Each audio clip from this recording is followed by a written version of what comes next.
Hoy quiero compartir aquí 11 costumbres y prácticas que veo en la fotografía que he visto muchísimo el año pasado y que ya está, que deberíamos haber superado y dejado para atrás hace muchísimo ya. Muchas de estas prácticas veo con frecuencia por aquí en nuestras interacciones cuando hablamos por comentario, las cosas que veo en nuestro grupo de Discord y otras también en mis mentorías, en mis clases, en mi práctica como fotógrafo y habitando el mundo que habito yo, que es de fotografía amateur, de fotografía de autor, de gente que fotografía porque les gusta fotografiar. Yo voy a empezar por listar las cosas más sencillas sobre la estética o el manejo de nuestras propias fotografías, hasta llegar a cosas más sobre nuestro comportamiento, sobre cómo nos portamos como fotógrafos y cómo actuamos en relación al medio. Y como estamos empezando 2026, es un excelente momento para parar, repensar, replantear cómo actuamos como fotógrafos, porque estas 11 cosas que quiero compartir aquí más nos echan para atrás do que nos ayudan a evolucionar.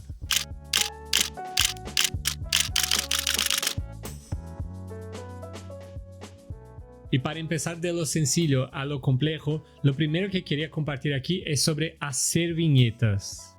Ya basta ya con el viñeteo en nuestras fotos, de estar poniendo viñetas en todas las fotos. Esto era muy cool en 2005 y a lo mejor funcionaba porque era nuevo esto en la fotografía digital, pero hoy en día no aporta nada en la fotografía. Y no estoy diciendo esto porque me parece cutre o feo simplemente, pero porque veo que la intención de poner la viñeta, que es de hacer que tú des más atención en un sujeto específico en tu foto, no funciona y resulta al revés, que me hace siempre hacer fuerza con los ojos para realmente poder entender y ver esta fotografía. Esta es una intención muy legítima y me parece bien recurrir a la postproducción para alcanzarla, pero hay maneras mucho mejores de hacer do que simplemente aplicar viñeta a tus fotos. Mire, he abierto mi Lightroom aquí para os dar un ejemplo. He elegido una foto aleatoria porque lo que vamos a hablar aquí es sobre la viñeta. En fin, de normal, independiente del programa que estás, para poner viñeta, tú vas a un apartado donde hay la viñeta y arrastra para un lado si quieres la viñeta oscura, y para el otro lado si quieres la viñeta clara, que poca gente ve utilizar esto. El problema está más bien aquí. Hay otros ajustes y cuánto hacia el centro está la viñeta o no, cuán redonda es la viñeta. Lo que veo pasar mucho también es que cuanto más la persona utiliza viñeta, en la próxima foto pone un poco más, un poco más, un poco más, porque parece que este efecto no llega a satisfacer, ¿no? Tú te vas acostumbrando a la vista y luego tienes que poner un poco más para notar que haga alguna diferencia. ¿Qué pasa? Sí que la viñeta me hace ver simplemente lo que tengo que ver en una fotografía, pero básicamente estás pintando la fotografía alrededor de negro. O sea, estás poniendo difícil mirar esta fotografía y por consecuencia es un poco más fácil ver a otras cosas. Pero eso hace que la fotografía sea difícil de ver y además queda súper feo porque se nota que es una luz que no está actuando en la escena, pero sí sobre la imagen. Es una capa de intervención artificial. Hay una manera mucho mejor de hacer esto y obtener el mismo efecto, que es: quiero que la persona que mire esta fotografía ponga más la atención o que dirija su mirada a ciertos elementos y no en otros. Pero primero, para hacer esto, hay que dejar de ser perezoso y abrir el pincel y entonces entender cuáles son las dinámicas de luz de tu fotografía que van a direccionar tu mirada a lo que quieres. Entonces, yo mirando aquí pienso, vale, esta parte de sombra del suelo con la pared, pues no me interesa tanto que esté tan evidente. Esta parte también no. Esta parte por aquí no. Y a lo mejor por aquí. Y entonces a partir de aquí hay dos cosas que se puede hacer. Una primera, que es muy sencilla si tiene muchas dudas, es simplemente bajar la exposición de esta parte de la fotografía. Entonces, por consecuencia, ya generas una dinámica diferente de luz que lleva la mirada a estos otros elementos. Mira, antes todo iluminado por igual y después ciertos elementos iluminados un poco más que otros, sin desrespectar las características de esta fotografía, que es la cantidad de luz que hay en cada espacio. Cuando bajo la exposición en estas zonas, estoy bajando la exposición en relación a la luz que hay, mientras que cuando aplico una viñeta estoy añadiendo X gramas de negro sobre la imagen en general. Un paréntesis muy rápido, no lo hagas esto de manera tan cutre como he hecho yo, sin medir el pincel y pintar las paredes cuando no quería. Pero bueno, es un poco para entender la idea de lo que estoy proponiendo aquí. Una segunda cosa que me gusta hacer mucho es cuando estoy pintando estas partes, o sea, intentando de generar esta viñeta natural, es pensar cuál es el parámetro que es lo más fundamental de esta zona que estoy pintando. Pues, ¿o qué quiero yo? ¿Dónde quiero direccionar esta zona? ¿Hacia lo oscuro o hacia lo claro? Entonces, a lo mejor no hace falta ni siquiera bajar la exposición, pero simplemente bajar la sombra o bajar las partes negras de esta foto y así generar un contraste distinto en esta parte de la imagen de que en tus sujetos. Por consecuencia, tienes algo un poco más sutil, pero que funciona con mucho más naturalidad. Y así, sé que no he hecho un buen trabajo porque estoy primero hablando y ajustando estas cosas y no se me da muy bien, pero esto me parece infinitas veces mejor do que hacer simplemente esto. Lo siento, pero esto me parece Instagram 2005 cuando venía todas las fotos con viñeta y era muy guay. Pero aquí simplemente parece que estoy con alguna cosa en el ojo y que no puedo ver bien y que tengo que esforzarme para ver ciertas cosas. Es desagradable, es cansino mirar una imagen así. Más que nada, me parece muy bien que a través de la postproducción tú intentes de potencializar las dinámicas de luz o las dinámicas de atención que has creado al momento de disparar. Pero la viñeta hace esto por encima de la foto, mientras que hay otras maneras de hacer respetando las características de luz, de contraste, de color, de sujetos de tu propia imagen. Así que es mejor seguir por este camino que da un poco más de trabajo, pero genera un resultado 1000 veces mejor.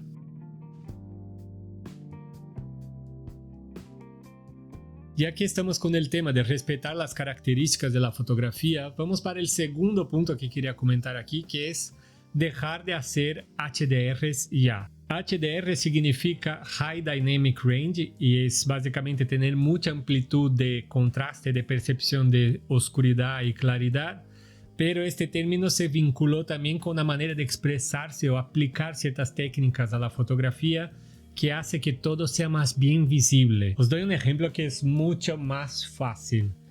Mira, aquí tengo una fotografía que a lo mejor funciona bastante bien. La primera cosa que la gente que está adicta al HDR, o sea, que quiere que todo se vea lo más claro posible, es aplicar el HDR en la claridad, o aquí como estoy en el Lightroom es el Clarity, que básicamente lo que hace cuando subes es todas las zonas de contacto del contraste, es decir, de claro y oscuro, se van a los extremos y se marcan más.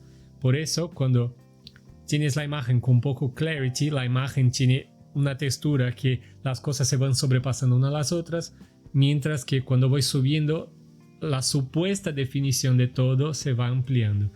Obviamente, el segundo paso es, puedes hacer directamente manual o con muchas herramientas que simplemente generan una visión de HDR. No voy a hacer esto porque me va a hacer un tutorial y no sé qué, no sé cuántos, pero básicamente subir todas las sombras de todo lo que puede y bajar las altas luces para que se pueda apreciar tanto lo que estaba más oscuro en zonas más oscuras cuanto lo que estaba en zonas más claras. Yo sé que esto llama la atención porque definitivamente cuando pasas por una imagen de golpe, claro, todo se puede ver, entonces cuanto más información, más te atrapa una imagen.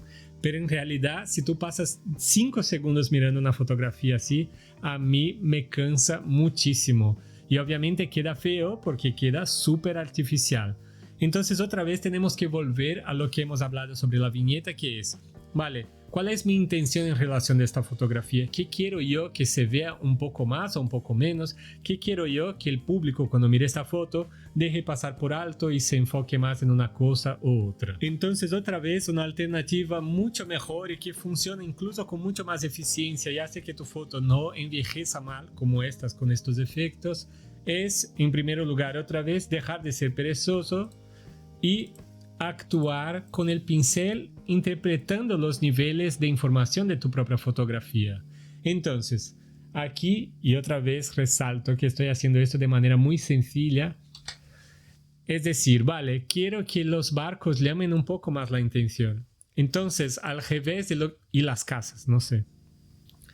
Al revés de hacer lo que hemos hecho con la viñeta, que era oscurecer, primero, la manera más sencilla es simplemente clarear un poco y mantener la naturalidad, los niveles de contraste, los niveles de luz y sombra de estas zonas, pero para llamar un poquito más de atención, mire, he subido muy poco y a mí ya me parece que hace mucha diferencia. Y otra forma muy interesante también es pensar, vale, si quiero iluminar las cosas o oscurecer de alguna manera, es porque la relación de contraste de la fotografía me gusta, pero no me gusta para todos los sujetos. Entonces puedes tú bajar el contraste de las partes que no quieres que se vean tan duras o subirlo el contraste si es lo contrario, que quieres que se vea más dura.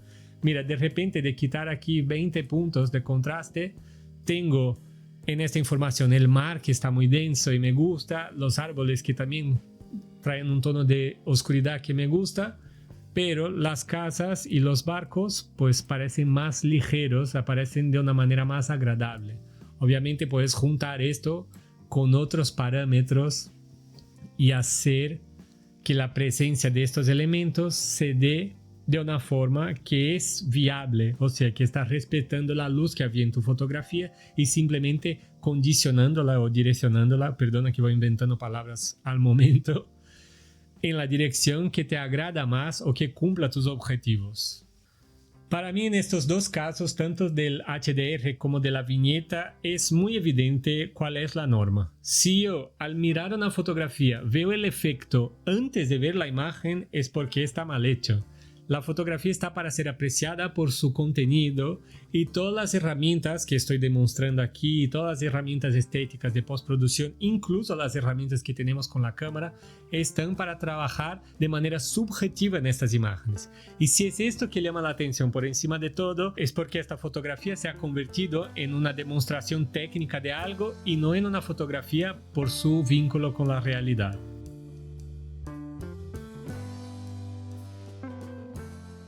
Y la tercera cosa que quería traer aquí tiene que ver con la estética, pero ya en el sentido práctico, con la cámara en mano, que es dejar ya de fotografiar tanto en vertical. Antes me sentía un poco reticente de hacer esta crítica aquí, porque sí, hay muchas fotografías interesantes en vertical, pero puedo afirmar que esto es una manía por la cantidad de imágenes que veo entre mis alumnos, en los propios grupos que participo, y que el uso y la costumbre de fotografiar en vertical está mucho más vinculado con el hecho de estar siempre consumiendo imágenes en vertical y pasar tanto tiempo con el móvil en la cara, sea para mirar fotografías o para otras cosas, y por consecuencia acabas por verticalizar tu manera de imaginar también. Hay una segunda camada que induce a este tipo de fotografía, que también está vinculada con la presencia de las pantallas, que es evidente que las fotografías horizontales en móviles se ven mucho peor de lo que las fotografías verticales.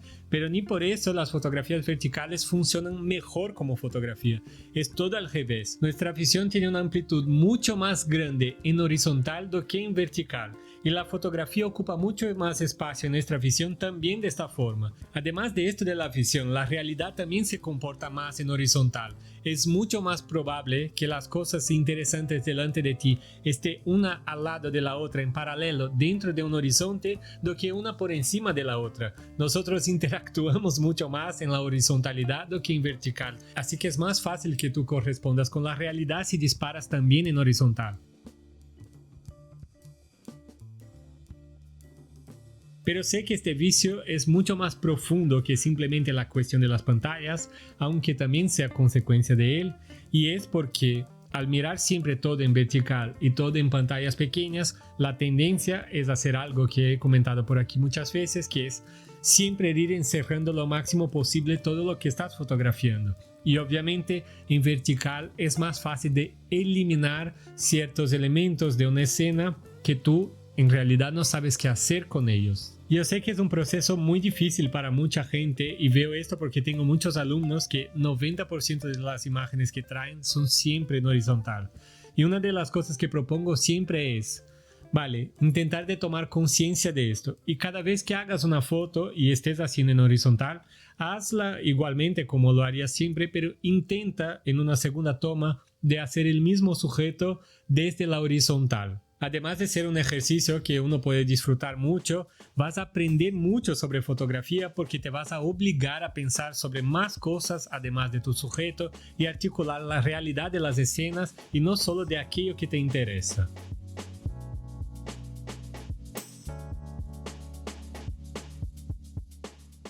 Y en cuarto lugar está una cosa que deberíamos haber dejado de hacer hace mucho ya, que es dejar de comprar cámaras nuevas. Pero sobre esto tengo dos perspectivas. Una no importa tanto y la otra sí que debemos parar ya. La primera es dejar de comprar cámaras cuando ya no tienes falta de cámaras o cuando ya tienes suficiente cámaras para fotografiar. Pero bueno, esto no importa mucho porque nuestro hobby también se mezcla con el deseo por estos objetos y esto es otro tema. Pero sí o sí que debemos dejar de hacer ya es dejar de comprar cámaras nuevas, cámaras que acaban de salir, cámaras que están ahora en tienda, cámaras de la última generación. Digo esto porque primero, el mercado de las cámaras está una locura y lo que ofrecen como productos de entrada o productos pro no valen el precio que se pone en tienda. Yo voy a hacer un video dentro de pronto para hablar del futuro de la fotografía y ahí voy a hablar un poco más solo sobre el mercado de cámaras, pero el precio es demasiado inflado para lo poco que ofrecen. Y otra cosa que es algo que hablo con frecuencia aquí en el canal es que hace mínimo 10 años que las cámaras ofrecen poca diferencia en tecnología, en calidad de imagen y en realidad son más números que aportan y seguramente no merece la pena pagar por estos números. Y en ese sentido sí que merece la pena reforzar esta idea de que, vale, quizás tienes demasiadas cámaras o estás más adicto a cámaras do que en fotografía, que está bien también, pero hay que tener en cuenta que estas son dos cosas distintas. Y por eso vuelvo a repetir algo que he dicho mucho aquí en el canal, que es, vale, utiliza las cámaras para fotografiar. Si comprar cámaras te motiva a salir y hacer cosas diferentes, pero realmente lograr proyectos, ser productivo, cerrar cosas que haces y hacer de tu fotografía evolucionar, pues está bien que compre cámaras desde que sean de segunda mano o desde que sean de otras generaciones, pero está bien que compres cámaras. Pero en otro caso, me parece poco productivo estar esperando por la cámara nueva, por una versión nueva de tu cámara que ya tienes o el próximo lanzamiento de una marca, porque seguramente van a aportar nada o muy poco para tu fotografía.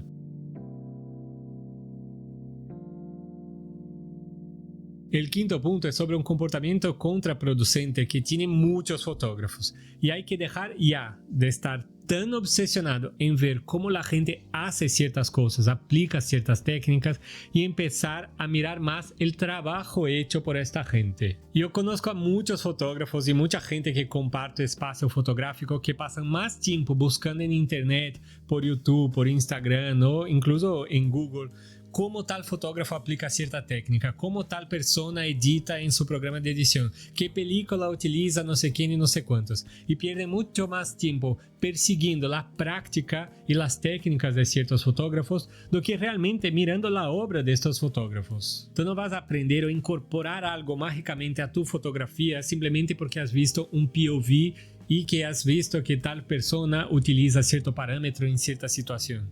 Yo sé que es muy entretenido y es parte del proceso también y me gusta mirar ciertos contenidos así, pero sobre todo cuando ya he navegado mucho en la obra de este autor, en la obra de este fotógrafo y me gusta su trabajo. Tú vas a aprender mucho más sobre la técnica y sobre cómo aplicar ciertas herramientas en tu fotografía si descubre el valor de estas cosas en las imágenes, en la fotografía, cuando mira estos trabajos, do que simplemente mirando cómo uno ejecuta o cómo hace partes de su proceso. Al final aprendes mucho más intentando de descifrar su fotografía por tu propia cuenta, mirando y disfrutando de estas imágenes, do que intentando de pillar algún truco, como si hubiera algún secreto en cómo fotografía uno o otro, en la técnica que aplica uno u otro. Esto casi siempre viene de un deseo, muchas veces inconsciente, de intentar de pillar el por qué ciertas personas petan y hacen buenas fotografías, mientras yo tengo ciertas dificultades con muchas cosas,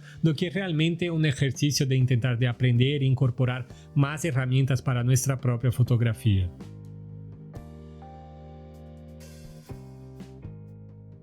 Ahora en sexto tengo algo más moderno, más de nuestro tiempo, pero que ya ha llegado pasado de moda, que es sobre las inteligencias artificiales. Dejar ya de cualquier uso con inteligencia artificial o de pensar que la inteligencia artificial es útil en relación a la fotografía. Y entiendo que en muchas partes de tu vida la gente acaba por ingresar con inteligencia artificial, aunque sigo defendiendo la posición que la inteligencia artificial siempre es muy útil cuando tú eres demasiado tonto para solucionar estos problemas. Siempre que tú actúas con inteligencia artificial, con algo que tú dominas, ella deja muy claro la falta de capacidad que tiene para manejar las cosas. Pero en fin, con fotografía veo dos cosas muy a menudo y la gente me sugiere mucho incluso. Ayuda con inteligencia artificial para editar y hacer postproducción en las fotografías, y así siempre es alguna cosa que primero no hacía falta y segundo está mal hecho. Y la segunda cosa que es tan dañosa como esta es estar preguntando siempre cosas sobre fotografía o sobre cámaras para el ChatGPT o para cualquier tipo de inteligencia artificial. Desafortunadamente las inteligencias artificiales están primero agradarte con una respuesta que te parezca fácil y convincente, y segundo van a guiarse por lo más obvio y lo más popular o por las respuestas más obvias. Y desafortunadamente nuestro medio en sí ya no es obvio ni popular el suficiente, y las cosas que se hacen más populares ni siempre son las mejores respuestas. Así que cuanto menos tú dejes vincular tu actividad con la fotografía con estos temas de inteligencia artificial, mejor, porque primero vas a aprender más en estos procesos de investigar y buscar respuestas para tus dudas. Por consecuencia, en estos procesos acaba por descubrir cosas nuevas, cosas que los chats nunca van a hacer por ti. Y segundo, vas a garantizar que tu fotografía y tu proceso esté en tu dominio y no que una máquina esté eligiendo con mucha falta de competencia, eligiendo por ti.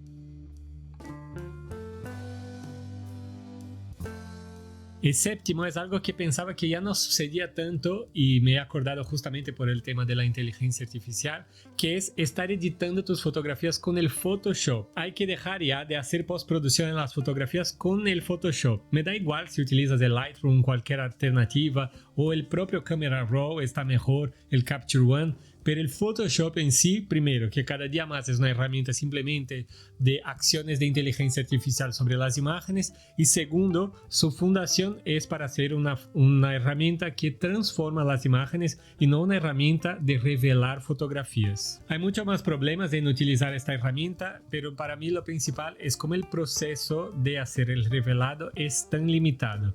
Tú pones todas tus imágenes en una carpeta, luego abre una de estas fotografías en el Photoshop, está retocando y luego guarda esta fotografía en otra carpeta o en la misma carpeta. Lo que quiero decir aquí es, tus fotografías en el proceso de edición, de postproducción, no conviven juntas, tú no puedes manejar todas estas fotografías a la vez, y esto para mí es imprescindible. Uno no puede tratar sus imágenes como estos objetos que entran por un lado y salen por el otro y que no tienen vínculo en sí mismo, y crear este vínculo en el Photoshop es muy difícil. Además que técnicamente hablando, las herramientas de Photoshop son demasiado complejas para lo poco que debemos hacer con fotografía. Sí que mucha gente está acostumbrada, pero también por vuestra sanidad mental recomiendo alejarse del Photoshop lo cuanto antes y buscar alternativas. Yo, por más que odie a Adobe y esta empresa y sus prácticas y sus precios y todo esto, estoy atado con el Lightroom porque es la versión, el programa más competente para todos los procesos de fotografía. Yo incluso he pensado en hacer algún video comparando las alternativas de Lightroom y a ver si encuentro alguna gestión que se pueda hacer con programas gratuitos o open source, o programas que no sean gratuitos pero que sean más fiables y más amigables do que el propio Lightroom. Si os interesa este tipo de contenido, dejadme aquí en los comentarios. Pero de momento lo que quiero marcar aquí es que definitivamente el Photoshop no es una herramienta para postproducción en fotografía, porque hace tu trabajo más lento, es demasiado complicado, acaba por fragmentar tu proceso de edición y postproducción, y su carácter destructivo en relación a los archivos le hace poco seguro de trabajar.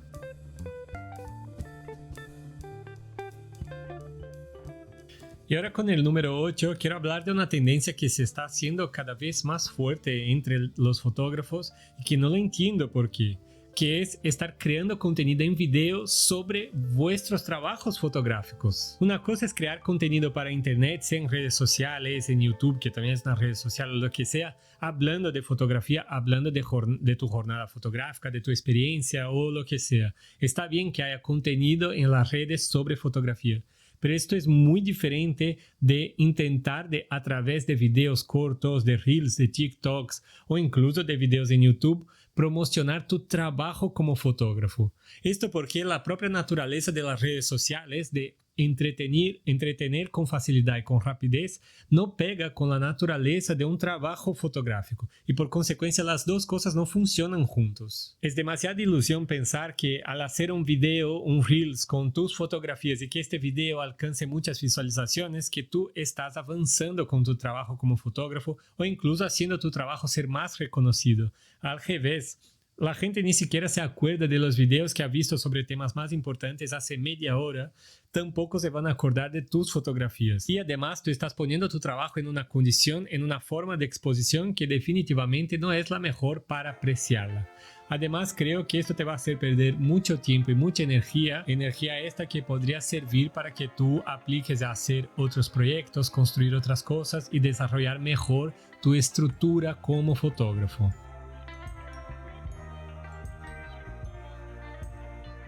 Y el número 9 viene en secuencia de esto de las redes sociales, que es dejar ya de utilizar estas páginas que un día fueron redes sociales para fotógrafos. Páginas estas como 500px, Flickr y cosas afines. Desafortunadamente estos ambientes ahora, además de serem muy tóxicos, funcionan muy poco como portafolio y son muy incómodos de utilizar. Mira, yo voy ahora a entrar aquí en el Flickr, por ejemplo, para mostrar a vosotros, primero esto, que tú entras y no puedes mirar las fotos más. Tú tienes que aceptar un montón de cosas. Yo no quiero aceptar esto. Para compartir o encontrar las fotografías, por ejemplo, quiero ver Street Photography. Ah, mira, ya estaba. Entonces, siempre tiene aquí, yo uso AdBlocker y no me salen muchos anuncios, pero siempre me salen anuncios por aquí. Cuando estás mirando las fotografías hay un montón de información que, bueno, no molesta, pero tampoco pinta nada.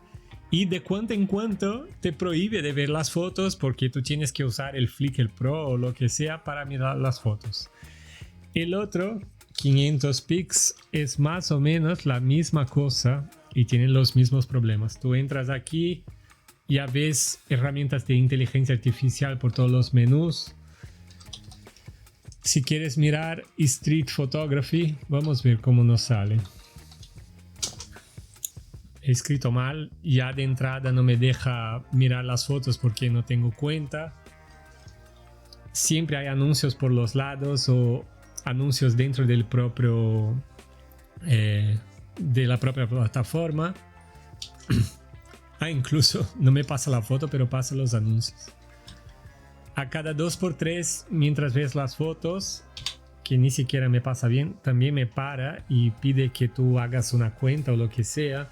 No sé, son plataformas que están cada vez más tóxicas en relación a su ambiente y definitivamente, en este pequeño ejemplo que he dado, queda claro que su preocupación no son con los usuarios y con la gente que visita estas plataformas, pero sí cómo monetizar y cómo hacer de esta plataforma un objeto para hacer publicidad o para ganar dinero en otras direcciones. Además, hay un tercer factor con estas plataformas, que es que tú no te puedes fiar más, que ellos no están utilizando tus fotografías para entrenar inteligencias artificiales y todas estas cosas.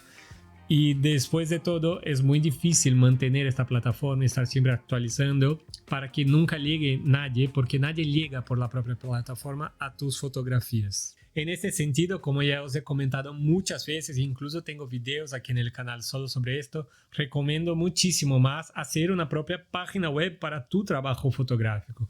Hay varias alternativas gratuitas que puede ser que no son tan buenas como las pagas, porque siempre pone la marca de la página web de la plataforma que estás utilizando, o hay algo de publicidad en las páginas. Puede ser que no sean tan buenas como las versiones pagas, porque siempre sale el nombre de la plataforma por algún lado, o te dan límites de cuántas imágenes o cuántas páginas puedes tener, pero igual en todas estas plataformas hay todos estos límites también y tienes que pagar para poder ver. Las personas que acceden a las páginas no pueden ver nada bien, hay un montón de publicidad y tus fotografías no están seguras y ni siquiera están ordenadas y montadas o en un diagrama, en un diseño que es lo que te guste más.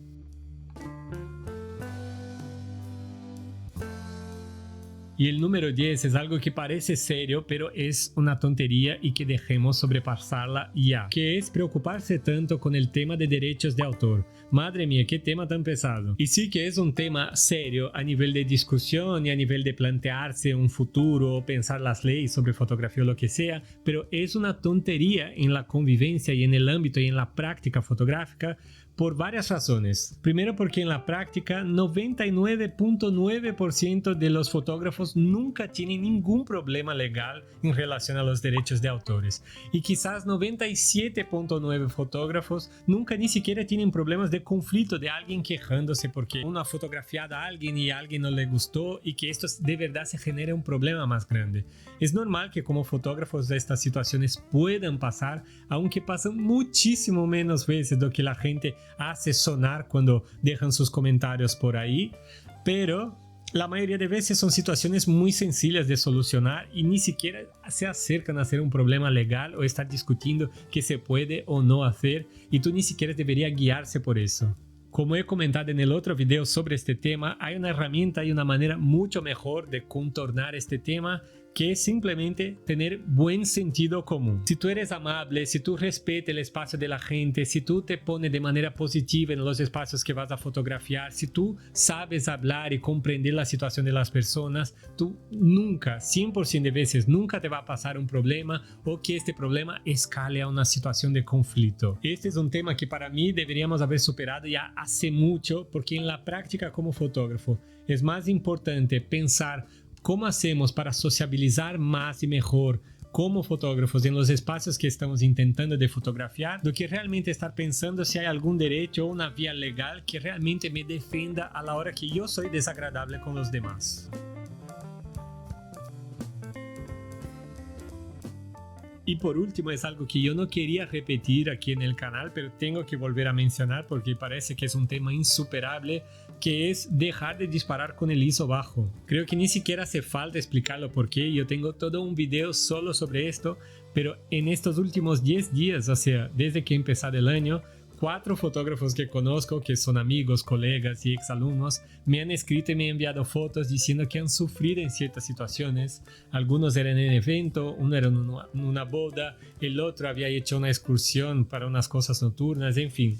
Los 4 quejándose de que mi cámara no supo manejar la luz y por consecuencia hay mucho ruido. Y de todos, cuando he visto las fotos, todas las fotos están subexpuestas. Y como os he explicado ya en detalle en el otro video, que exponer mal es mucho más eficiente en generar ruido do que subir la ISO. La gran mayoría de estas cosas son resultado de muchas fotografías y trabajos que estoy mirando últimamente, de las críticas que voy haciendo, de repasos que hago con mis alumnos y también de la selección que he hecho para hacer el video de crítica fotográfica con las fotos que me habéis enviado. Estoy tardando con este video porque he elegido 80 fotografías si no me equivoco y así que está dando mucho trabajo de montarlo todo y pensarlo todo porque quiero hacer algo que sea rápido pero también muy dinámico y que presente algo de diferente o visiones diferentes sobre cada una de las imágenes para también aportar algo a las personas que no han enviado ninguna foto. Así que nada, espero que al menos con estos 11 consejos uno pueda manejar de dar al menos una nueva luz o quitar ciertas cosas de la espalda y empezar este 2026 de una manera más ligera, más productiva y realmente enfocando en las cosas que importan y dejar de tantas tonterías o tantas respuestas fáciles para las cosas. La fotografía es mucho más interesante si disfrutas del proceso porque al final no hay objetivos a alcanzar. Sí que estamos buscando por imágenes, buscando concluir trabajos, pero esto simplemente nos da para seguir haciendo. y entonces encontrar respuestas fáciles, que la mayoría de estas cosas que he listado aquí son simplemente respuestas perezosas y fáciles para las cosas, no van a añadir nada en este proceso y van a hacer incluso que tu vivencia, que tu experiencia fotográfica sea más corta y mucho más limitada. Si tenéis otras prácticas, costumbres o manías que podrían haber entrado en este listado también, dejadme aquí en los comentarios. Seguramente alguna cosa me escapó, otras dejé escapar porque sí o porque quizás se merece hablar en separado de esto.